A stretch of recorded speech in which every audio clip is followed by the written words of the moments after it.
like washing hands. Keep on clearing your mind from negative thoughts. As a matter of fact, the biggest hindrance from God turning our night into day and morning into gladness, the greatest hindrance is not the devil. The poor devil gets blamed all the time for all kinds of things. And the devil says, I don't know why they're doing this to me. I didn't do nothing. So the problem is basically our thinking. And 18 days of journey to the promised land took 40 years and the death of all people except Joshua and Caleb. Did God do that? Because they said to themselves, we can't do this. They were negative about life and events and all that.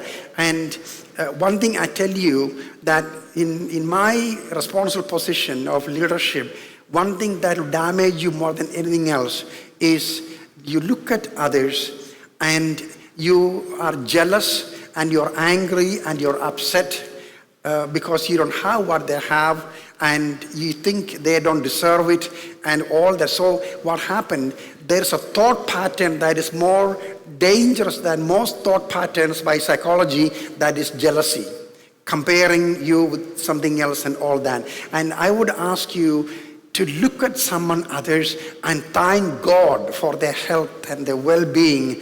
And you know why? Because when you do that, you're thanking God, because God is the one who created their environment, their circumstances, and you are unique in the way you are, and your thoughts are usually the way in which God is restricted and controlled. If you don't believe what I said so far, go and read Psalm 78. God narrates the entire history of the children of Israel in a nutshell. That is a condensed book. And in that he says, these people, they tied up my hands.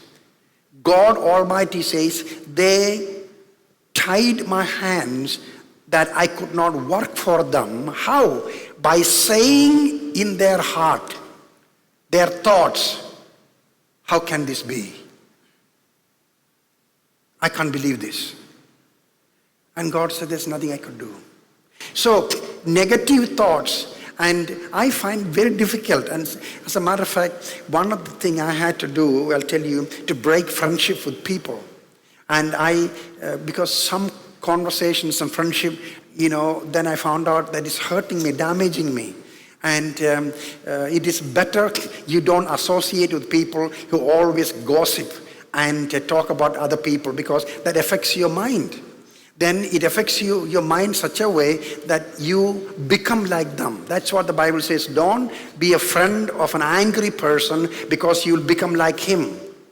And this is it's one of the difficult things to do, to say, I didn't want to be a friend of this person, and you restrict emails and to take yourself off and build friendship with people who are positive, who say good things, and who are not always talking negative about things.